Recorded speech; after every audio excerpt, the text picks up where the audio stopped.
We're told we're here at 3. It's after 10 past. He is in, isn't he?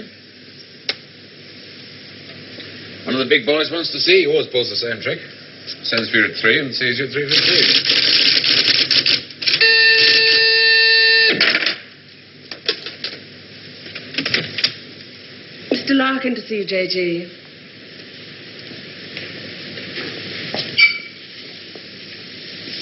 I'm sorry for the captain. Sit down, Mr. Larkin. Thank you.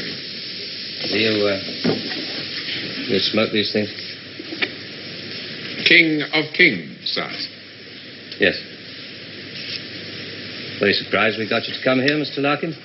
Well, I couldn't see what the CWNS would want with me. Still can't. Do you know anything about us? Oh, I heard 1 or 2 things when I was working with the BBC. What'd you hear? CWNS set up midway between the government and the TV companies. Anytime the newsreel boys put out stuff with security classification, wars, weapons, political leaks, they get their film through this office. What do we know about you? Larkin. Robert Santor. Yes, it's a family name. Good family. Good education. But you turned your back on all that, didn't you?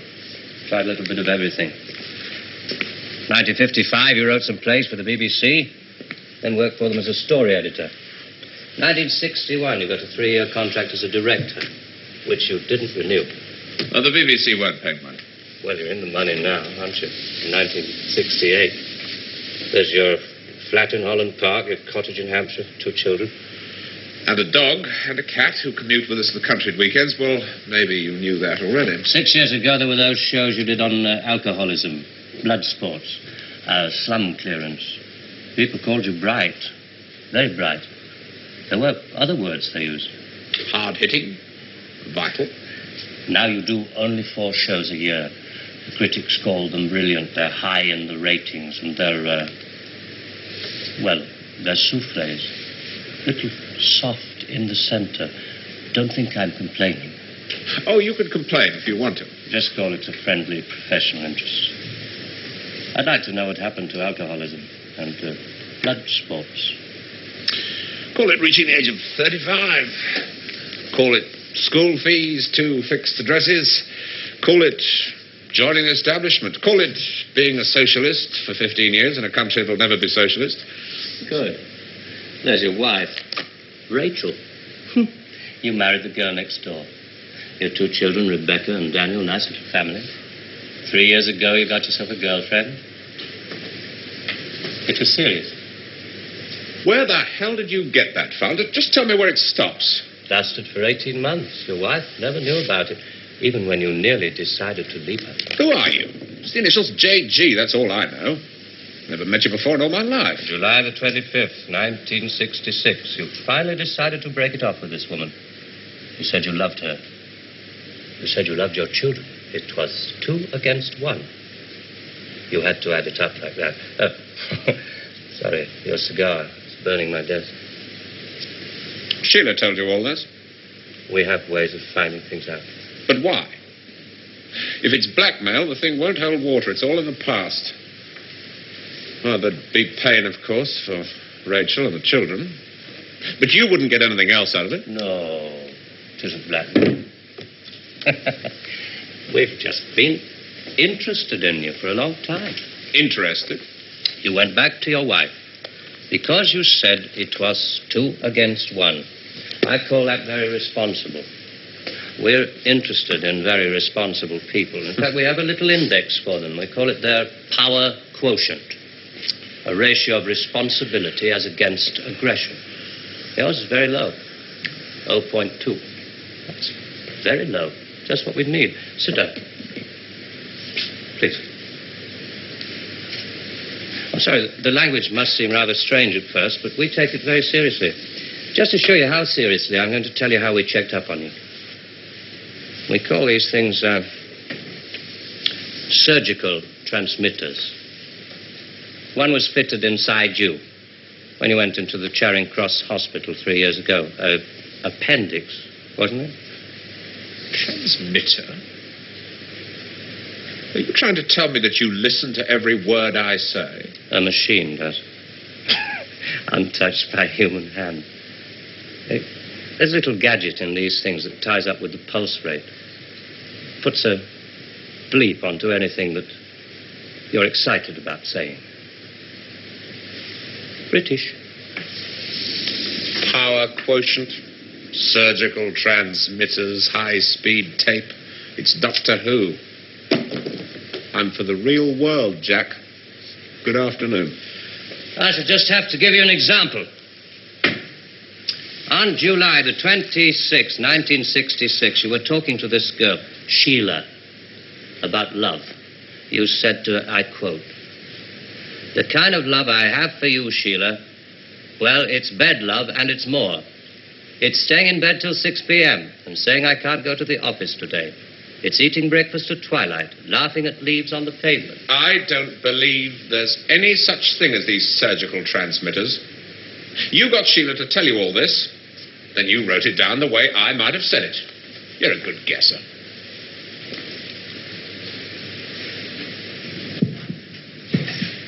Can you hear your heart beating? It's eating breakfast at twilight, laughing at leaves on the pavement. Getting a cab to a silly movie to Paris. It's moving when you're tired of staying still. And I've done it all before when I could do it with no ties. Now it'd just be irresponsible. So there really is one of those things inside me.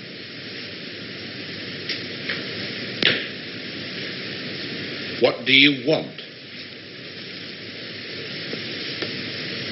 We want people with low power quotients.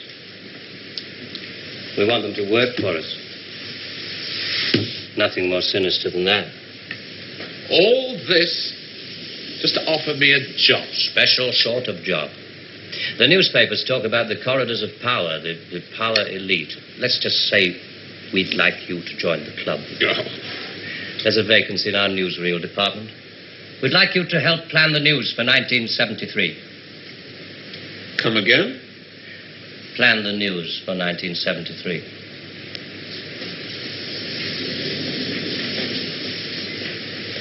What are you doing? I just want to make sure the sunlight's real.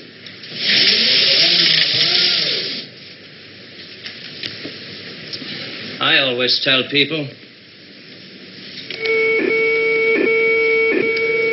news is the most highly developed form of fiction. The most difficult. Come on. I just want to show you something.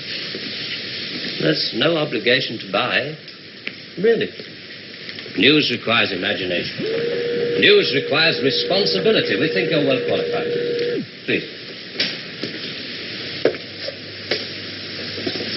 Double A security, sprinkler systems and other services do not operate beyond this point.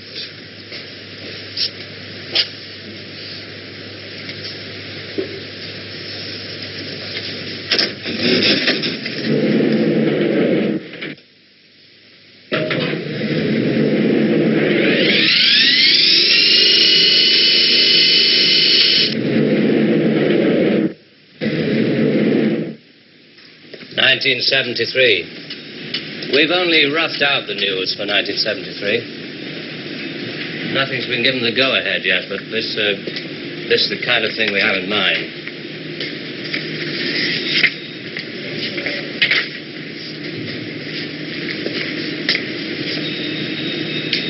Come.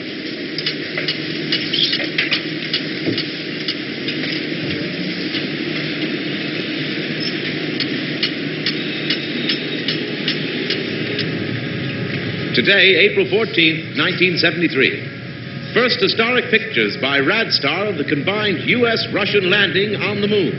Shown here are Majors Webb and Mikhailovich taking their first steps into the unknown, firing their retro rockets to land their spacecraft on the dust-covered surface.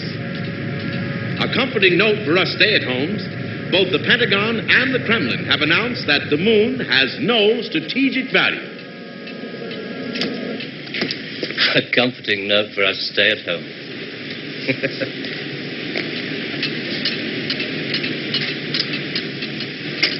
I can't show you any film on this next model. We haven't photographed it yet. But this is the way it will sound.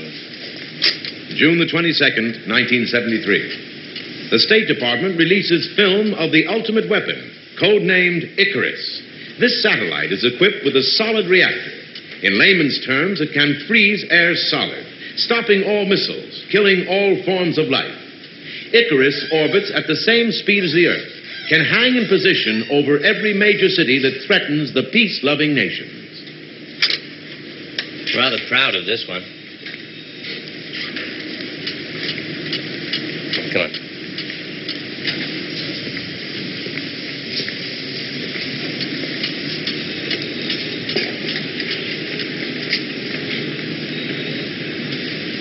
Please, sit down, Mr. Larkin.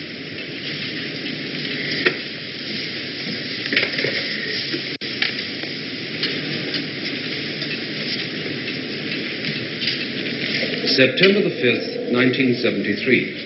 A new phase in global warfare. War by example.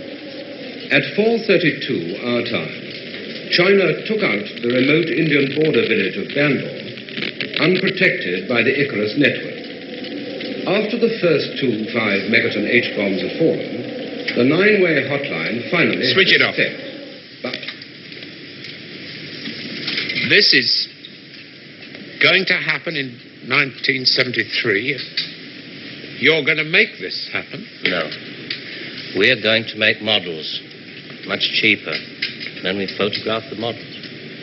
Fake newsreels. Fake newsreels. For the past 10 years, people have been looking at our fake newsreels and listening to our fake commentaries. And they accept it for the truth.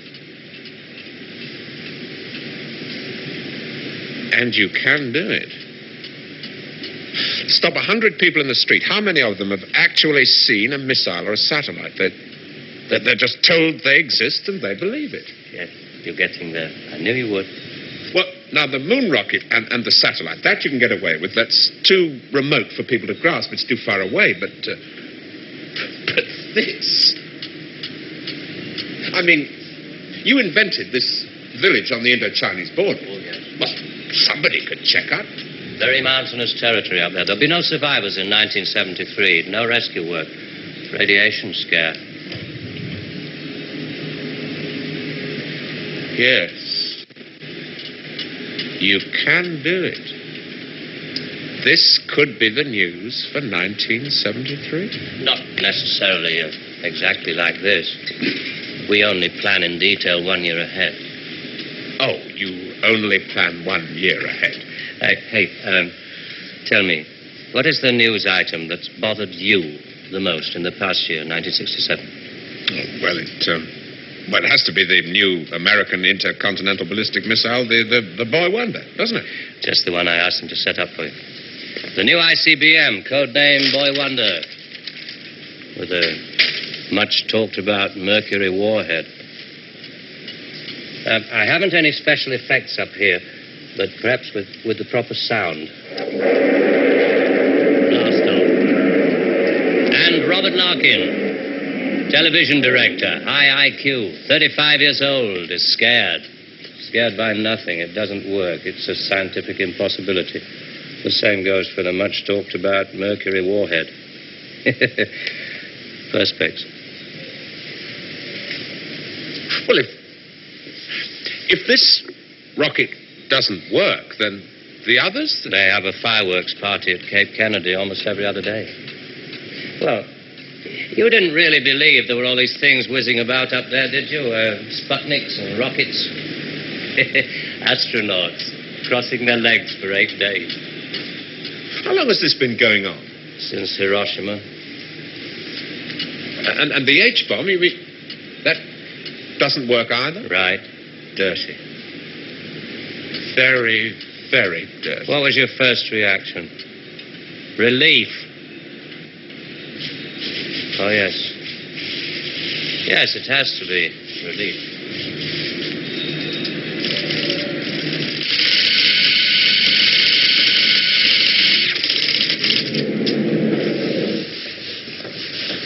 Only 12 people are allowed beyond this point. Most of them work in the photographic department, taking phony newsreel pictures of our models and processing film and so on. Sit down, please.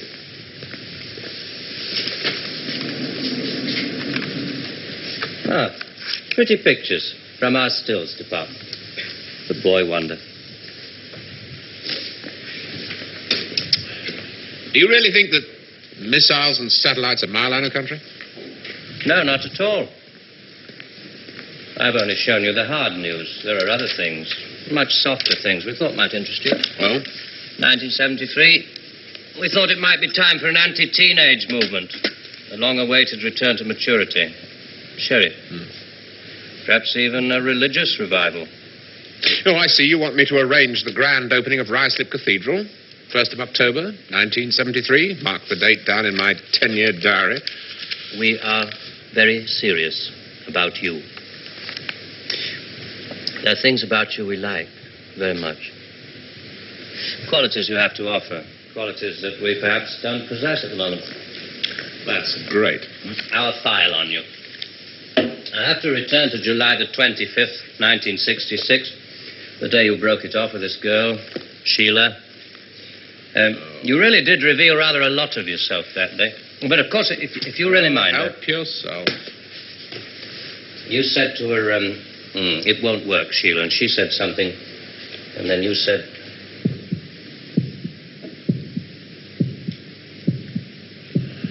You remember I went away with Rachel and the kids to the seaside? It was midweek, and this huge stretch of sand was empty. Just a circle of footprints around 3 sand castles and tracks out to sea.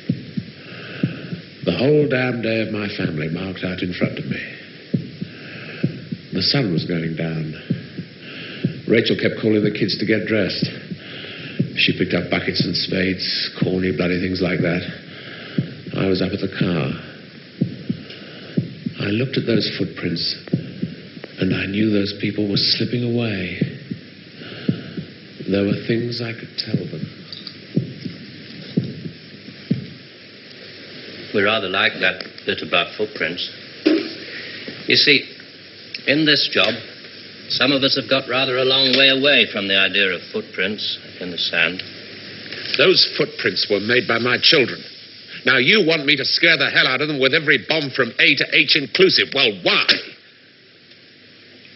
I mean, when did it all start? 1945. You may remember the Americans let off their 2 atomic bombs. Well, they didn't want other people doing the same thing. I mean, you do see that, don't you? Oh, I don't know. Well, to scare the people off, the Americans put it out that the atomic bomb was halfway along the line to something much bigger, the hydrogen bomb. It didn't work. They spent 5 years in negative research.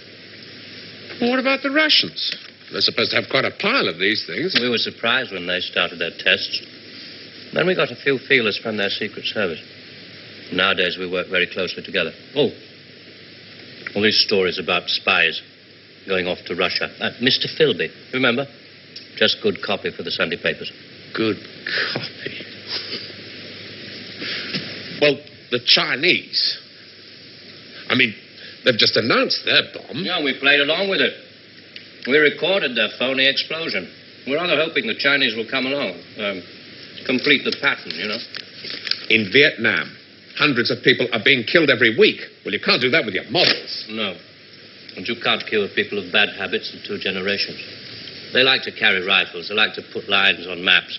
And we let them because we control the situation. There's no danger of world war. Just a simple choice for everybody. Capitalism or communism. Strawberry or vanilla. It all adds up to the same thing now we've got rid of the big bangers. Well, how can you be sure that Johnson, Kosygin aren't working on other things? Poison gases, bacteria. Pathetic man of your intelligence. You don't want to destroy the world. Neither do I. What makes you think that presidents are different? Well, they've made some pretty good stabs at it in the past. There wasn't the right sort of control then. Nowadays we know better. Politicians are easy to control. The grosser mentality boys who like to be photographed getting in and out of Daimlers in Whitehall. They come right at the bottom of our organization. A few rungs up the ladder, there are the people in the top secret factories. Just those in a position to know they're making weapons that don't really work. There must come a time when somebody wants to use one of those weapons. I mean, somebody is standing there with a finger on the button. Well, that's the beauty of it. Nobody presses the button. We control all the crises. We build them up and we shut them down. We? Again? Yeah, I'm coming to that. Near the top of the hierarchy, there are the economists, top civil servants, top brass in the military. Those men who are supposed to view the nuclear tests and so on. And above them, CWNS. Right at the top. Classified World News Service. Just who the hell are you? It's obvious, isn't it? Just a very few of the top people in communications in every major country in the world. Oh, you mean you run all these magazines? No, of course not. We just get them to take some of our copy every week. Television is much more important to us. It all happens so quickly. You say you can put out what pictures you like on television. Doesn't anybody try to stop you? No, nobody wants to. 99.386% of the population wouldn't believe this conversation. And the rest are working for us. And they're the top minds, the really responsible people. They know they're guaranteeing the lives of their grandchildren the only foolproof way. Scaring the hell out of their grandchildren. Well, I won't buy it. You must admit there has to be some kind of control in this world of ours. Look at this. And remember that 1/4 of the world is starving. There are the full bellies and the empty bellies. Some of the empty bellies carry rifles. Well, we full bellies are getting a bit flabby. We're not very good with rifles anymore, so we've devised 2 ways to keep the empty bellies under control. One of them is this fictitious hydrogen bomb we've talked about. The other one is money. Enough money to fill some of the empty bellies and put a hopeful smile on the faces of the others. A great wall of money all around Britain. And it's no secret that the British economy is in trouble at the moment. So we have to put that right, too, to stay alive. We have to control the people in this country. Scare an ostrich, buries its head in the sand. You scare a hedgehog, it rolls itself up into a ball. When a woman's frightened, she goes out and buys herself a hat. You mean you scare us so that we'll buy more, so that money moves quicker, production moves up? We don't say scare when we talk about human beings. We say threaten them emotionally. And there are all sorts of ways of not just the big ones like the hydrogen bomb. Overcrowd them a little with bad planning. Sell them too many motor cars. Anything to keep them a little bit removed from reality. Nowadays, people don't work for money. They work for the idea of money. They don't even love for love. They love for the idea of love. They only hate for the idea of hate. It took us 5 years to find a non-addictive drug. One we could pay off against the hard drugs. LSD. You marketed that? Oh, yes, of course. And for a very good reason. Some of these protest movements were getting a little bit too close to the mark. LSD gave them nice little hallucinations. Made them talk like 3-year-olds. Throw flowers at policemen. Shall we talk terms? You're not still going to ask me to work for you? I'm afraid I've had to put all this rather bluntly. You see, there wasn't really very much time. It must be rather a shock. Well, I mean, most people realize that the world is controlled from about 6 big cities. But it must be rather shocking to learn that a 1/6 of the world is controlled from this building. You mean you? Oh, no. I only rate an office on the 7th floor. There are 2 other offices above this one. And a giant computer system. Link number 4 in world control. A computer? And what's so remarkable about that? It's just a machine that can store a vast amount of information. A machine that knows too bloody much. Now you're being hysterical about it. The computer's very simple. You feed data into it. Anything from the Wall Street closing prices to the North Atlantic weather reports. And you get decisions. That machine's taken you over. It's just a machine. Extra hands for the people who know how to control it. This one above us, it's square in a box. Yeah, I suppose you could call it square in a sort of a box. Do you know why I go away at weekends? To get away from people in boxes. They live in boxes. They get their thoughts, their problems, and their answers out of boxes. And I like to get away at weekends because they're not people anymore. Now, you know all about me. My cottage in Hampshire. But did you know that there's a line of trees that goes right up past the house, and the noise they make is like the sea? Did you know that I find it difficult to sleep in the country? And I like to go and stand in the garden before dawn, and I feel good because I know that my wife and my children are asleep inside. And I like to go out and walk past the wet hedgerows until I can see pasture land and the smoke from the cottages in the This village. may be all very well for one of your grassroots programs, but I'm afraid time is running out. I ought to tell you, we pay a great deal of money. We can afford to. We save such a lot on things like the national defense budget, so on. We would start you off at £250,000 a year. Oh. Rising to £1 million when you make the Ministry of Morality, which I know you will. Will you let me out of here? One little point. I should have told you about these surgical transmitters.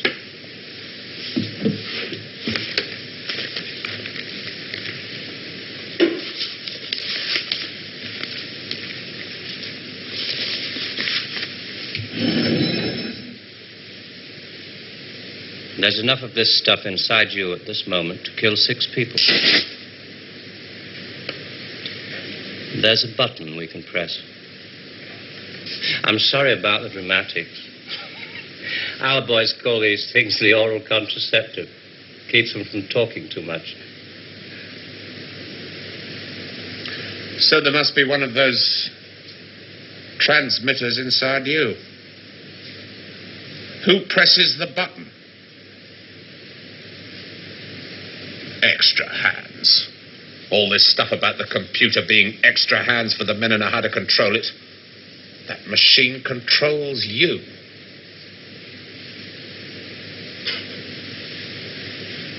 You start on Monday.